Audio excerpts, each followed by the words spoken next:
So this portion of the video is going to serve as the quick and dirty little overview of the Remet Knives Rhino. I'm going to go ahead and call it the Rhino V3. As far as their budget line goes, the sequence and number makes sense to call this the V3, even though it is not technically called the V3. But the stud action on this thing is to die for. I freaking love these studs. They didn't do anything stupid. They didn't reinvent the wheel.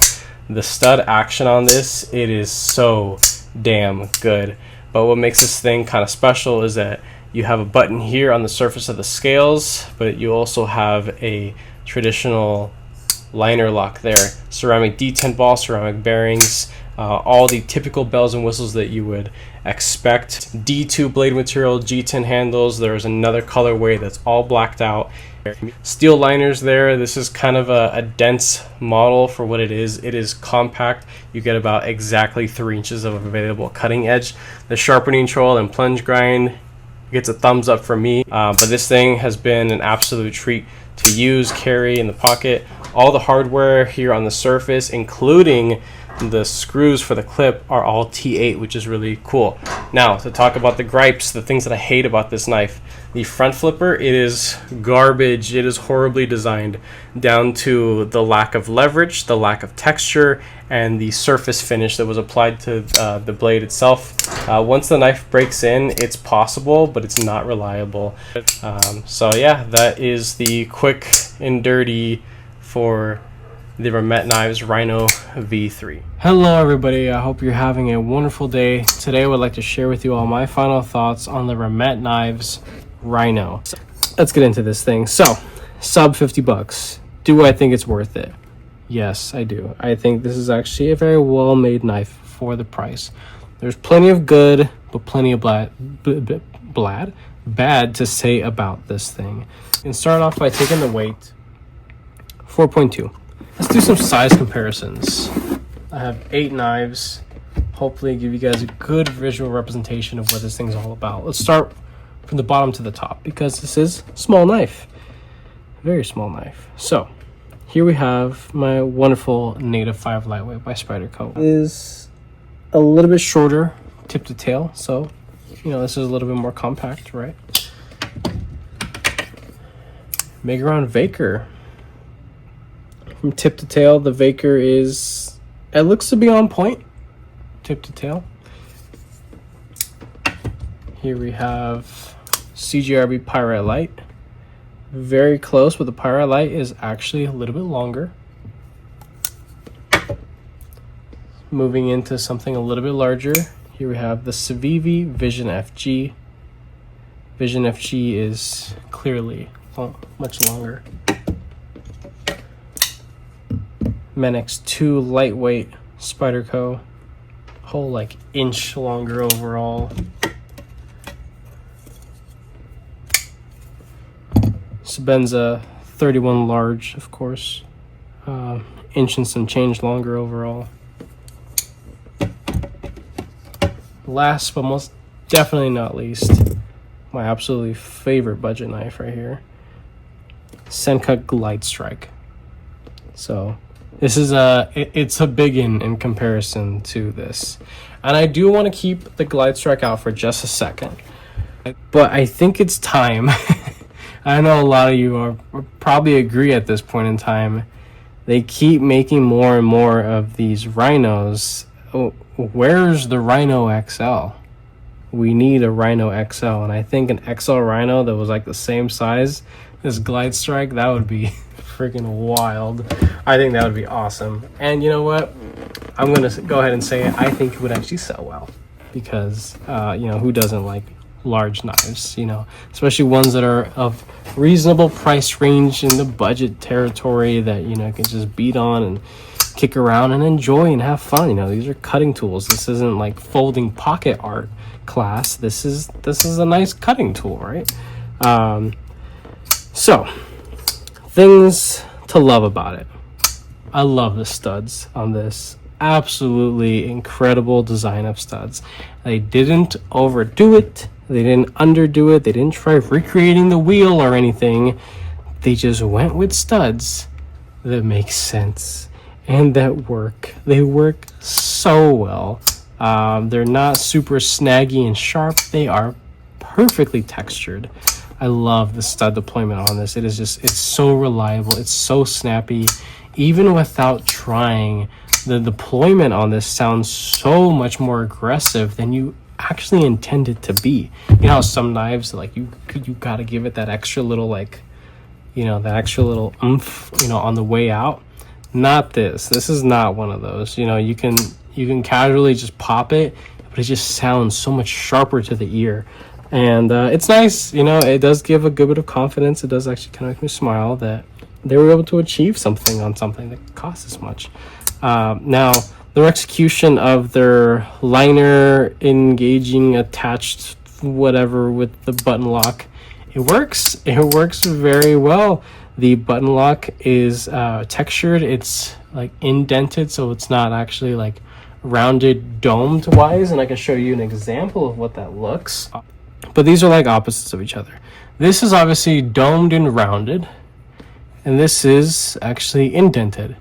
Still very comfortable. I can't say that one is more comfortable than the other, but in a I don't know, if you're in a dark alley and you reach into your pocket, you know, maybe this sticks out a little bit more, and you can definitely feel it. Sure, yeah, maybe. But this, I mean, not so much. It's just, it's there, it protrudes enough, it sticks out, it does what it needs to do. It's not super easy to get at or accidentally depress when fully, like, just gripping the ever-living shit out of this thing. You're not going to actually depress it. Now, I have large to extra large size hands, slimmer fingers, so I do wrap around pretty easily. I don't typically run into a lot of ergonomic issues. This is a good one. This is definitely a well-designed, ergonomic forward compact knife. The liner, it's fully engaged. I don't really want to call it any percentage of engagement, but it's on there. It's definitely on there. And to get at the liner itself, it's comfortable enough. You know, there's nothing negative to saying about it. It's not sharp, it's not too thin. There's a little bit of scallop. There's no texturing on it, but it doesn't really need it. It's so thin and light. This is something that I can flick around all day. This is an all-day fidget friendly right here. That's for sure. It's small, it's compact, it's not gonna scare anybody. Another cool little thing is that lefty people can enjoy this because you can swap the clip to the other side. I do very much appreciate that, and I'm sure a lot of lefty individuals will too. The actual room for pant material, it's fine. I can't really say much negative about it. I do find myself that it'll snag about like halfway. If I can show you, I have a working glove here, but let's just say that this is like the seam of a pocket. If I get it past, it'll kind of hang around there, and it'll just kind of sit there. It'll just kind of look like that in my pocket. But if I give it just the tiniest little push, it falls right in. So I do got to give it a little bit of, you know, reminder. Hey, you wear a pocket clip. You're supposed to seat all the way down. You know, go sit down in my pocket. I do have to give it just the tiniest little just nudge down. It's not something that I have to like really like jam into my pocket, but that's something to note, I suppose, about the design of the pocket clip. Let's talk about the blade. D2. It is, you know, properly heat treated, I suppose, for the average industry standards within this price range and the OEM territory. Things make sense, right? Looking at this thing, the blade itself, I guess we could talk about the centering issue that I've been having with this. When I got it out of the box, if I remember correctly, it was damn near perfectly centered, but it's gotten to the point where it kind of favors the show side, or at least this side of the knife, the right side of the knife. And the pivot is cranked down all the way. There is no side to side, there is no up and down, and for whatever reason, it just prefers that side. Kind of annoying because there are knives within this price range, and they cost a lot cheaper than this, that do not have these issues. So that's a little annoying, but it's not the end of the world. It isn't. I gotta be realistic with you guys. Stop pin placement. There are two position stop pins.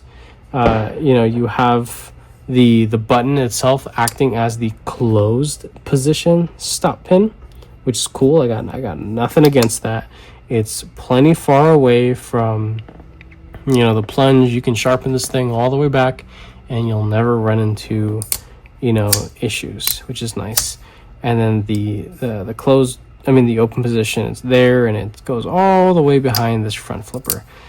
Now to talk about something that I hate about this knife, and what pisses me off is that Remet has proven time and time again they know how to make a front flipper. But what the hell is this? Like, why so bad?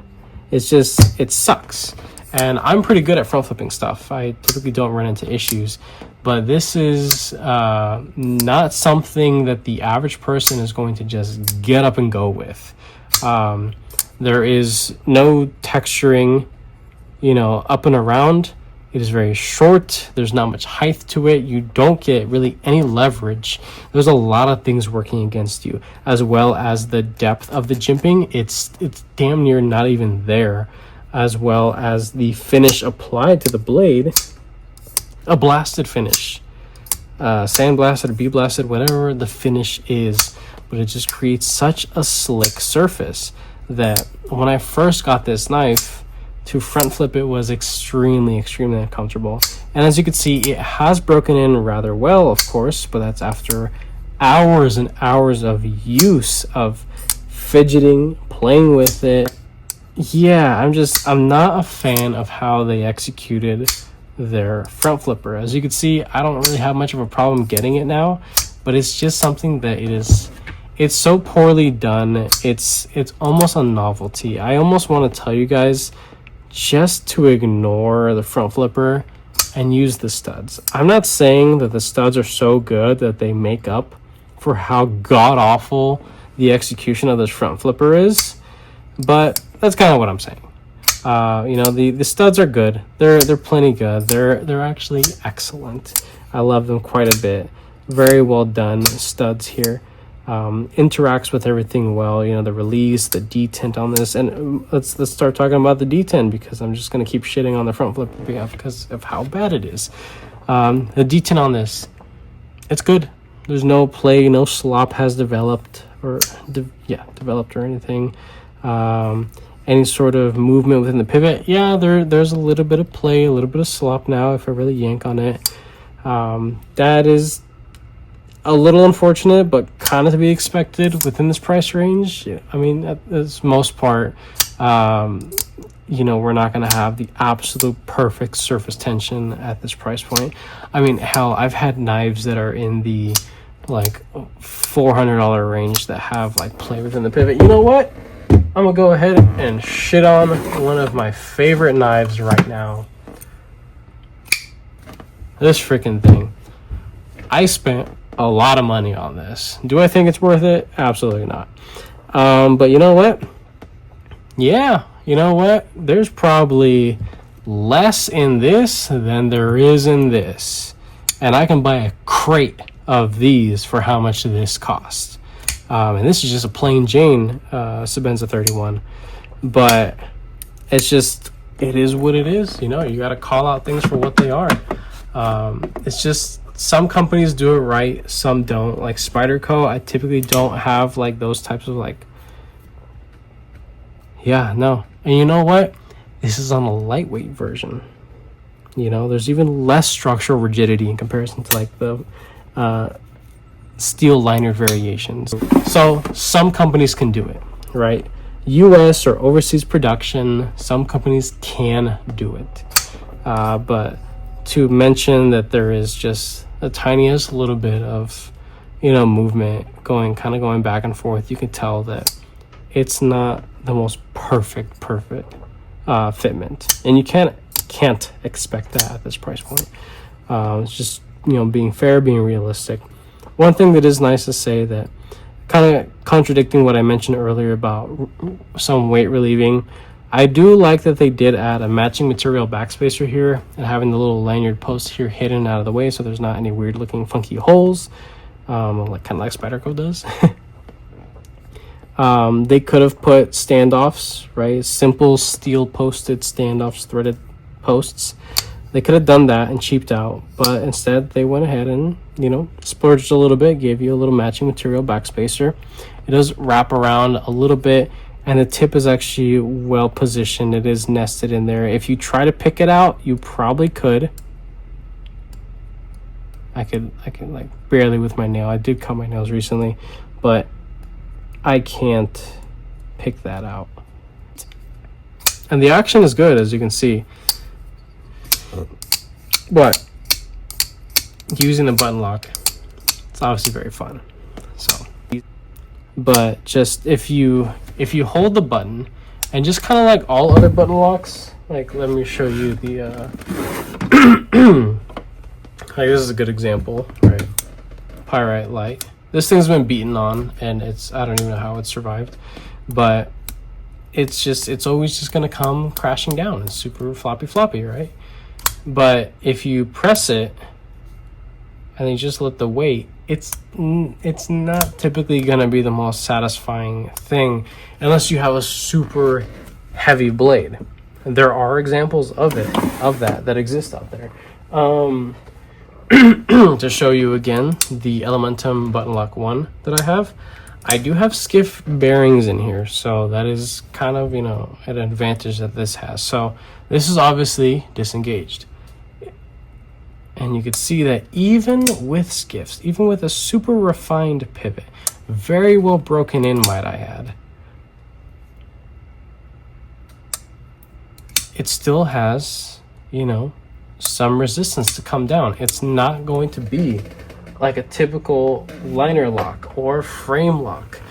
Oh, one thing I completely forgot to mention is all the hardware on this, except for some screws on the inside, all the outside screws are at least T8. But oddly enough, the tooling on the two T8 screws for the clip, the depth of the tooling is not even on both of them.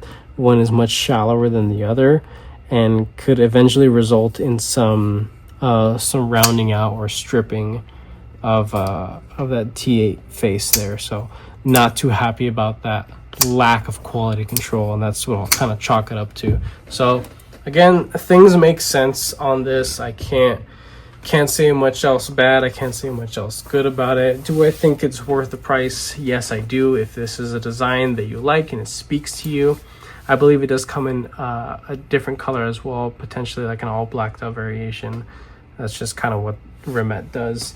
Then go ahead and pick it up. I will link that down in the description. So with that being said, I hope you liked this video. If you did, go ahead and leave a like down below. If you are subscribed already, thank you so much. I appreciate all your support and your patience. Of course, if you are not subscribed, please consider subscribing, because I have plenty more videos and content coming your guys' way. With that being said, I hope you have a wonderful rest of your day.